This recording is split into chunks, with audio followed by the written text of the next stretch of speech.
నుంచి రాష్ట్రం వరకు ఎన్డీఏ కూటమి పాలన చేస్తోంది. పైకి ఆంధ్రప్రదేశ్ రాష్ట్రంలో కూటమి సర్కార్ ఉన్న పెత్తనం మొత్తం తెలుగుదేశం పార్టీదే అన్న వాదన కాస్త బలంగా వినిపిస్తూ ఉన్నప్పటికీ అసలు అలాంటి ఆలోచన ఏమీ లేకుండా చంద్రబాబు అందరికీ తగిన ప్రాధాన్యతను ఇస్తూ సముచిత స్థానం కల్పిస్తూ ఏ అరమరికలు లేకుండా ముందుకు సాగుతున్నారు. అయితే అదేంటి, పలానా మీడియాలో తెలుగుదేశం పార్టీ జనసేన మధ్య అసలు పచ్చగడ్డి వేస్తే బగ్గుమంటుంది అంటూ నానా హంగామా చేస్తున్నారుగా అంటే బ్రతుకు తెరువు కోసం రాసే వార్తలు తప్ప అలాంటి వాతావరణం అయితే గ్రౌండ్ లెవెల్లో ఇప్పటికైతే లేదు. ఇదిలా ఉంటే ఒక పక్క కూటమిని ఏదో మాదిరి చీల్చి తాను రాజకీయంగా ఎదగాలని వైఎస్ జగన్ అండ్ పార్టీ చూస్తున్న తరుణంలో మరోపక్క చంద్రబాబు మాత్రం వచ్చిన ప్రతి అవకాశాన్ని సద్వినియోగం చేసుకునే దిశలో ఒక్కో అడుగు ముందుకు వేసుకుంటూ రాష్ట్రాన్ని అభివృద్ధి చేసే దిశగా సాగుతున్నారు.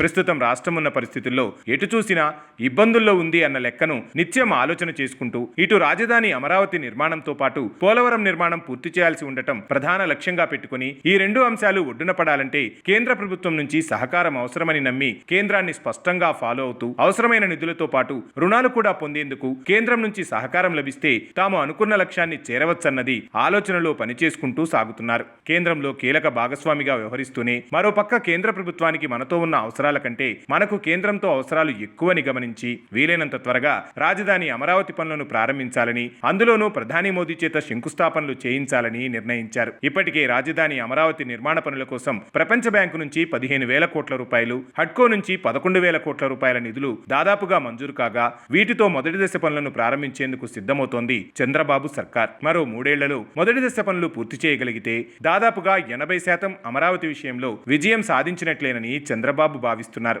అదే క్రమంలో అమరావతి గాడిలో పడితే ఒకసారి అమరావతి అభివృద్ధి పరంగా ముందుకు వెళితే అటుపై రాజధాని ఆధారంగా చేసుకుని సంపదను సృష్టి జరిపి భావితరాల భవిష్యత్తుకు భరోసా ఇవ్వవచ్చన్నది చంద్రబాబు ఆలోచన.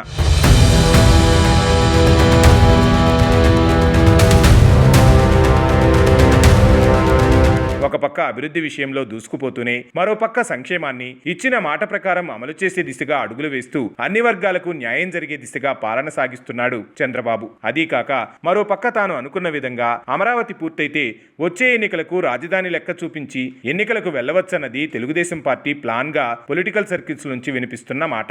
మరోపక్క పోలవరం సైతం అదే లెక్కలోకి వస్తోంది. ఎట్టి పరిస్థితుల్లో 2027 నాటికి పోలవరం ప్రాజెక్టు పనులు పూర్తి చేయగలిగితే రైతుల కోసం తలపెట్టిన సంకల్పం కనుక దానివల్ల కొన్ని లక్షల ఎకరాల పంట భూములకు ఊపిరి అందినట్టు అవుతుందని, అదే జరిగితే రాజకీయంగానూ 2024 మాదిరి 2029లో మరోమారు రైతులు కూడా తమ పక్షాన నిలబడతారన్న భావనతో ముందుకు సాగుతున్నట్లు తెలుస్తోంది. ఇలా అనేక రకాలుగా ఆలోచన చేస్తూ చంద్రబాబు సరైన సమయానికి కావాల్సిన నిర్ణయాలు తీసుకుంటున్నారు. బహుశా అవే ప్రజల జీవితాల్లో మార్పులు తీసుకొచ్చి పార్టీకి మరోసారి విజయం అందించేందుకు మార్గాలుగా నిలుస్తాయని కూడా చెప్పటంలో సందేహమే లేదు.